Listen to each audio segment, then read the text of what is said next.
নমস্কার, আমি অ্যাস্ট্রোলজার সুকান্ত মান্না। আপনি যদি কর্কট রাশি অথবা কর্কট লগ্নের হয়ে থাকেন, এপ্রিল মাস 2024 সাল, এই মাসে আপনাদের মতিগতি, এই মাসে আপনাদের গতি প্রকৃতি কোন দিকে ইঙ্গিত করছে এবং নক্ষত্র ভেদেও আলোচনা করব। এই মাসে আপনার ভাগ্যস্থানে চারটি গ্রহের অবস্থান। রাহু তো দীর্ঘদিন ধরে অবস্থান করেই আছে এবং রবি অবস্থান করবে মাসের 16 তারিখ পর্যন্ত, বুধ অবস্থান করে থাকবে এবং শুক্র 25 তারিখ পর্যন্ত অবস্থান করে থাকবে। ভাগ্যস্থানে এতগুলি গ্রহের সমন্বয়, চেষ্টা আপনার মধ্যে থাকবে, চেষ্টা অবশ্যই করবেন। চিন্তাভাবনা এরকম থাকছে, তবে অতিরিক্ত আশা নিয়ে করবেন না। যে কাজটা শুরু করবেন পূর্বে থেকেই কোনো ফল মনে মনে আঁকবেন না, যদি আপনি কর্কট রাশি অথবা কর্কট লগ্নের আপনি হয়ে থাকেন। এবং আপনার দশম স্থানে দেবগুরু বৃহস্পতি অবস্থান করে থাকবে এবং আপনার অষ্টম স্থানে শনি মঙ্গল যুক্ত থাকছে। মঙ্গল 23 তারিখে ঘর পরিবর্তন করবে, আর কেতু তো আপনার তৃতীয় স্থানে দীর্ঘদিন ধরে অবস্থান করেই আছে। এই হলো গ্রহের সন্নিবেশ। চেষ্টা অবশ্যই আপনারা এই মাসে শুরু করবেন, প্রবণতা ইঙ্গিত সেই দিকেই দেখাচ্ছে, তবে অতিরিক্ত আশা নিয়ে মনের মধ্যে করবেন না। বিশদে অবশ্যই আলোচনা করব এবং নক্ষত্র ভেদেও আলোচনা করব। শরীর স্বাস্থ্যের দিকে আসা যাক। শরীর স্বাস্থ্য আপনাদের যাদের হজমজনিত সমস্যা একটু আছে, সমস্যা বৃদ্ধি পাওয়ার সম্ভাবনা থাকছে, যার কারণে আপনারা খাদ্যের উপর একটু নিয়ন্ত্রণ রাখার চেষ্টা রাখবেন। বিশেষ করে 23 তারিখ পর্যন্ত, যেহেতু অষ্টম স্থানে শনি মঙ্গল যুক্ত থাকবে। মঙ্গল 23 তারিখে ঘর পরিবর্তন করে আপনার ভাগ্যস্থানে প্রবেশ করবে। পড়াশোনার মধ্যে যারা আছেন, পড়াশোনা খুব একটা খারাপ নয়, তবে 23 তারিখের পর থেকে আপনারা ভালো ধরতে পারেন। 23 তারিখের পরে কোনো কিছু ক্ষেত্রে আপনারা পরীক্ষায় বসলে জয়লাভ হওয়ার সম্ভাবনা সব থেকে বেশি, সেটি ধরে নিয়ে আপনি চলতে পারেন। ভালোবাসার সম্পর্কের মধ্যে যারা আছেন, কিছুটা আপনাদের মতভেদ দেখা দিতে পারে, তবে যাই হোক 23 তারিখের পরে কিছুটা শুভ পরিবর্তন আপনি আশা রাখতে পারেন। বিবাহিত জীবনে আপনাদের ভালো, তবে বিবাহিত জীবনে আপনার পার্টনারের শরীর স্বাস্থ্যের সমস্যা থাকলে একটু চিন্তা বৃদ্ধি হবে এবং নক্ষত্র ভেদে অবশ্যই কিছু ফলের তারতম্য আপনারা পাবেন। কিছু সমস্যার সৃষ্টি হতে পারে বৈবাহিক জীবনে। আপাতত আপনারা বৈবাহিক জীবন ভালো ধরে নিয়ে চলতে পারেন, তথাপি নক্ষত্র ভেদে কিছু সমস্যা হতে পারে। বিজনেস যারা করেন, বিজনেস ক্ষেত্রে এই মাসে যেহেতু আপনার সপ্তমপতি অষ্টম স্থানে অবস্থান করে থাকবে, পূর্বের কিছু আপনারা ইনস্ট্রুমেন্ট নিয়ে কোনো রকম বিজনেস করছিলেন, মেশিনারি ইকুইপমেন্ট, সেই সমস্ত ক্ষেত্রে কিছু সমস্যা সৃষ্টি হতে পারে।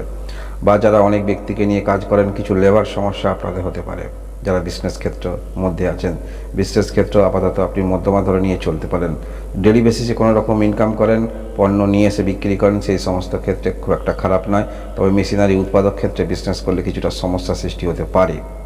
কর্মের দিক থেকে বলতে হলে দায়িত্ব বৃদ্ধি আপনাদের হচ্ছে। যে কর্মক্ষেত্রের মধ্যে আছেন, ম্যানেজমেন্ট ইত্যাদি ক্ষেত্রে যদি থাকেন, দায়িত্ব বৃদ্ধি হচ্ছে।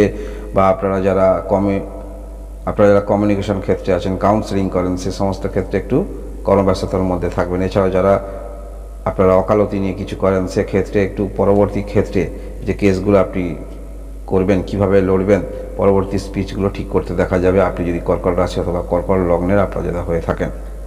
এই মাসে ভাগ্যের দিক থেকে বলতে হলে সময়টা খুব একটা খারাপ নয়। ভাগ্যস্থানে অনেকগুলি গ্রহের অবস্থান, কিন্তু অষ্টম স্থানে এই যে শনি মঙ্গল যুক্ত থাকছে 23 তারিখ পর্যন্ত, এরপরে আপনাদের ক্ষেত্রে কিছুটা ইতিবাচক ফল সেটি বলা যেতে পারে, যেহেতু দশম স্থানে রবি প্রবেশ করবে এবং ভাগ্যস্থানে মঙ্গল প্রবেশ করবে।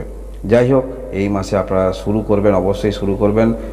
সেরকমই কিন্তু আপনাদের মতিগতি দেখতে পাওয়া যাচ্ছে, কিন্তু অতিরিক্ত আশা নিয়ে শুরু করবেন না। অর্থাৎ যে কাজটা করবেন পূর্বে থেকেই আপনি ফল মনে মনে আঁকবেন না, সেটি আপনাদের ক্ষেত্রে ভালো হবে। কারণ দীর্ঘদিন ধরে রাহু মনের মধ্যে আপনার ভাগ্যস্থানে আছে, কোনো কিছু ক্ষেত্রে আপনার মনের মধ্যে চাহিদা তৈরি করবে। আপনার মনের মধ্যে এমনই একটি উদ্ভব তৈরি হবে, কোনো কাজ শুরু করার আগেই সেই সমস্ত ক্ষেত্রে ফল মনে মনে আপনি চিন্তা করবেন, ভাবুক প্রকৃতির হয়ে উঠতে পারেন। এই মাসে এই যে দেবগুরু বৃহস্পতি আপনার দশম স্থানে অবস্থান করে থাকবে, অবশ্যই কর্মের দিক থেকে যথেষ্ট ভালো। এবং কর্মে যারা উচ্চতর পোস্টে আসেন, চাপের মধ্যে থাকবেন। 16 তারিখে রবি প্রবেশ করবে। কর্মক্ষেত্রে চাপ যেমন থাকবে, কর্মক্ষেত্রের মধ্যে আপনি যে দায়িত্বে রয়েছেন, সেই দায়িত্বের আপনি পূর্ণ রূপ আপনি দিতে পারবেন, যদি আপনি কর্কট রাশি অথবা কর্কট লগ্নের আপনি হয়ে থাকেন। এবং শরীর স্বাস্থ্য নিয়ে সমস্যায় যারা আছেন, কিছুটা কর্মের মধ্যে ছাপ পড়তে পারে। অর্থাৎ কর্মের মধ্যে কিছু, যারা শরীর স্বাস্থ্যের সমস্যায় আছেন, কর্মের মধ্যে নেগলিজেন্সি, যেহেতু তৃতীয় স্থানে কেতু আছে, কিছু ক্ষেত্রে আপনার মধ্যে সমস্যা যাদের আছে, ভালো করে বুঝবেন, সমস্যা যাদের আছে কিছু ক্ষেত্রে আপনার মধ্যে কর্মে অনীহা আসতে পারে।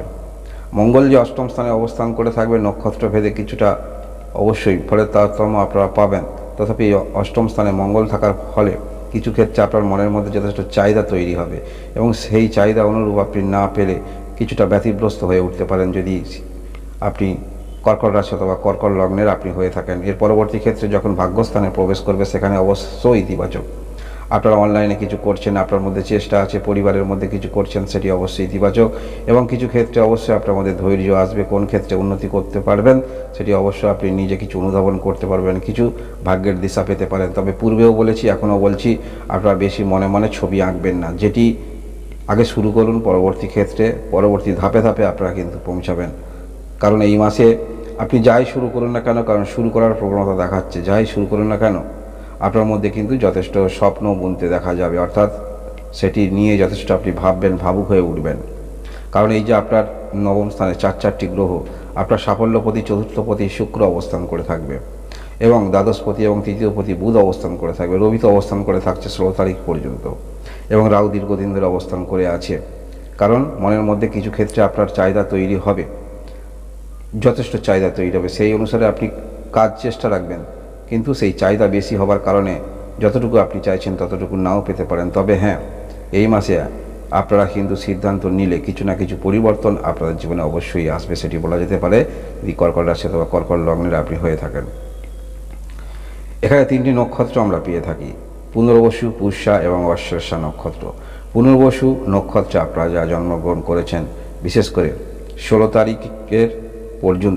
তারিখ পর্যন্ত আপনারা যারা হজমজনিত সমস্যায় আছেন বা পেটের কোনো রকম সমস্যায় আছেন, লিভারজনিত কোনো রকম সমস্যায় আছেন, একটু আপনাদের খাদ্যের উপরে নিয়ন্ত্রণ রাখতে হচ্ছে এবং সাবধানতা অবলম্বন অবশ্য আপনাদের করতে হবে আপনি যদি পুনর্বসু নক্ষত্রে জন্মগ্রহণ করেন। পুষ্যা নক্ষত্রে আপনারা যারা জন্মগ্রহণ করেছেন, এই মাসে আপনাদের দিক থেকে বলতে হলে যদি আপনি বিবাহিত হয়ে থাকেন, যদি কোনো রকম সমস্যা আপনাদের জীবনে চলে, সেক্ষেত্রে সমস্যা বৃদ্ধি হতে পারে। অর্থহানি, দাম্পত্য কলহ, আপনার নিজেরও স্বাস্থ্যহানি বা স্ত্রী আপনার পার্টনারের স্বাস্থ্যহানি, যদি আপনি মহিলা হয়ে থাকেন এই ভিডিও দেখছেন, আপনার স্বামীর স্বাস্থ্যহানি, সেগুলো কিন্তু যোগ দেখাচ্ছে যদি পুষ্যা নক্ষত্রে জন্মগ্রহণ করে থাকেন। অশ্লেষা নক্ষত্রে আপনারা যারা জন্মগ্রহণ করেছেন, এই মাসে আপনার মনের মধ্যে চাহিদা কিছু থাকবে অবশ্যই, সেই চাহিদা অনুরূপ না পাওয়ার কারণে কিছুটা মনের মধ্যে নেগলিজেন্সি আসার সম্ভাবনা থাকছে, অর্থাৎ কোনো কাজের মধ্যে আপনি যথেষ্ট আশা নিয়ে এগোবেন, যেহেতু কোনো কিছু করার ইচ্ছা প্রবণতা আপনার গতি প্রকৃতি মতিগতি এই মাসে দেখা যাচ্ছে, সেই অনুযায়ী আপনি প্রয়াস রাখবেন, সেই অনুসারে আপনি যদি আপনি পান, মানসিক দিক থেকে মনের মধ্যে ডিপ্রেশন আসতে পারে আপনি যদি অশ্লেষা নক্ষত্রে জন্মগ্রহণ করেন। তবে এই যে 3টি নক্ষত্র, পুনর্বসু, পুষ্যা এবং অশ্লেষা নক্ষত্রে আপনারা যা জন্মগ্রহণ করেছেন, বিশেষ করে পুনর্বসু নক্ষত্রে আপনারা যা জন্মগ্রহণ করেছেন, মাসের মাঝামাঝি পর্যন্ত শরীর স্বাস্থ্যে বিশেষ করে হজমজনিত লিভারজনিত সমস্যা আপনি কিন্তু হালকাভাবে নেবেন না, সমস্যা বৃদ্ধি করতে পারে যদি পুনর্বসু নক্ষত্রে আপনি যদি জন্মগ্রহণ করেন। এই মাসে গ্রহের যে সারিবদ্ধ অবস্থান অনুসারে আপনার মধ্যে প্রয়াস চেষ্টা সেটুকু অবশ্যই থাকবে, তবে অতিরিক্ত প্রয়াস নিয়ে কোনো কিছু শুরু করবেন না, পরবর্তী ধাপে ধাপে অবশ্যই পদক্ষেপ রাখবেন। কারণ এই সময় গ্রহের যে সারিবদ্ধ অবস্থান দেখাচ্ছে, আপনার অষ্টম স্থানে দীর্ঘদিন ধরে তো শনি অবস্থান করেছিল, মঙ্গলও অবস্থান করে থাকছে এবং ভাগ্যস্থানের রাহু মনের মধ্যে কিছু ক্ষেত্রে চাহিদা আকাঙ্ক্ষা সেগুলো কিন্তু তৈরি করবে। যেহেতু আপনি প্রয়াস করবেন এই মাসে, সেই প্রয়াসটাকে আরও আপনার মধ্যে চাহিদা তৈরি করবে, কিছু পাওয়ার আশা। এই হলো কর্কট রাশি এপ্রিল মাস 2024 সালের রাশিফল। আপনারা সবাই সুস্থ থাকুন, ভালো থাকুন, ধন্যবাদ।